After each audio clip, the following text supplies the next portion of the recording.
Good evening.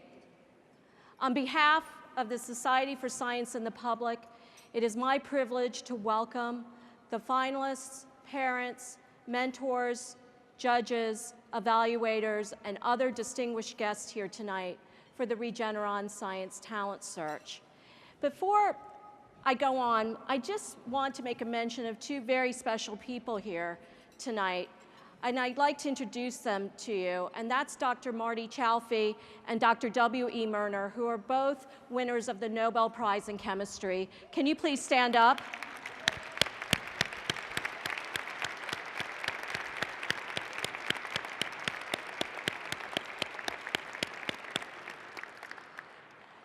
Thank you for joining us to celebrate these 40 young people, tomorrow's scientists, mathematicians, engineers, innovators, and entrepreneurs.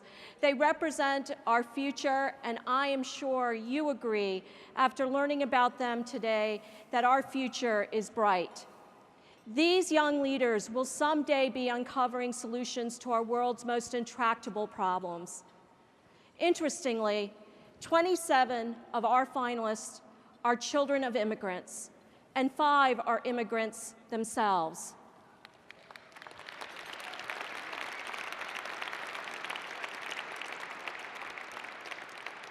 This follows the Science Talent Search's long-standing tradition of embracing diversity and immigration.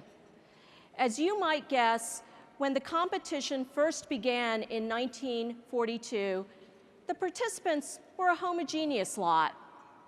But that changed just 2 years later, when in 1944, Nancy Durant Edmonds, who just celebrated her 90th birthday with us this past summer, became the first person of color to be named a finalist. I could not have been more proud when I heard this story.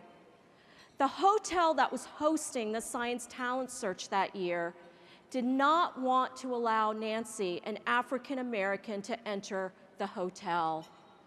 So the society threatened to change venues.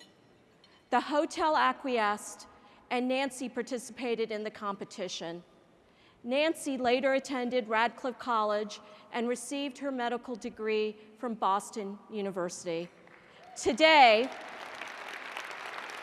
she is a practicing psychiatrist.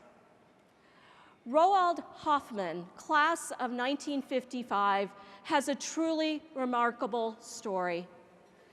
In 1943, at just 6, he and his mother were smuggled out of the Nazi labor camp, Lotski Wilki.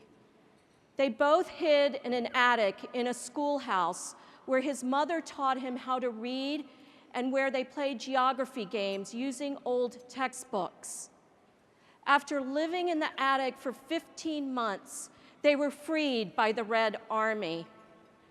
Roald and his mother moved to the United States in 1949 when he was 12 years old. And just a few years later, Roald, a Holocaust survivor, was named a Science Talent Search finalist. He went on to win the Nobel Prize in Chemistry in 1981.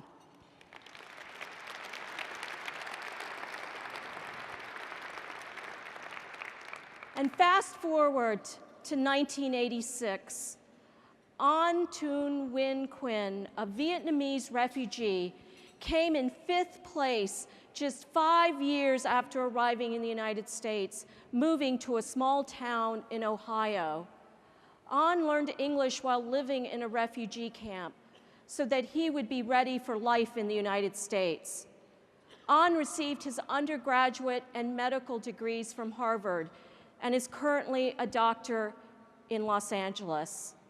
As the child of immigrants, I know firsthand that succeeding in a new country takes resilience, which is critical across all scientific disciplines.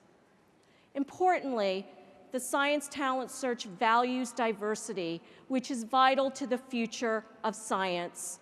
Diversity of ideas, diversity of backgrounds, diversity of cultures. Why? Diversity is critical to building a team capable of innovating. It's about collaboration and searching for novel ways to solve a problem or uncover a new truth. Diversity enhances creativity.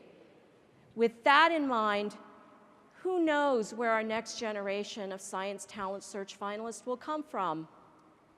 Will they be refugees from the war-torn Syria or Sudan? Will they be the children who were torn apart from their families at our border? One thing we know is that we will continue to push the boundaries of scientific research.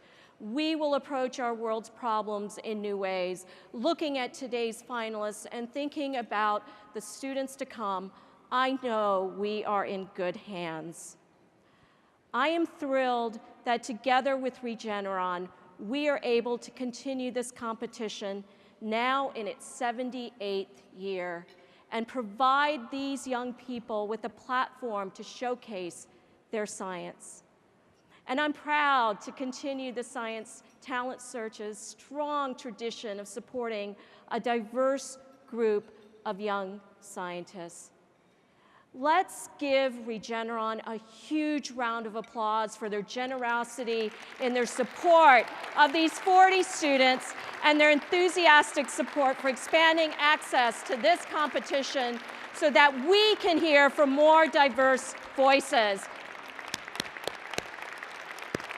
Glenn, George, and the Regeneron team, we thank you for your generosity, your leadership, and most of all, your friendship. We are so grateful for all that you do to invest in the next generation of talent. Congratulations once more to the 40 finalists. Both the Society and Regeneron are eagerly looking forward to following your contributions and accomplishments in the years to come. Let's give them another round of applause.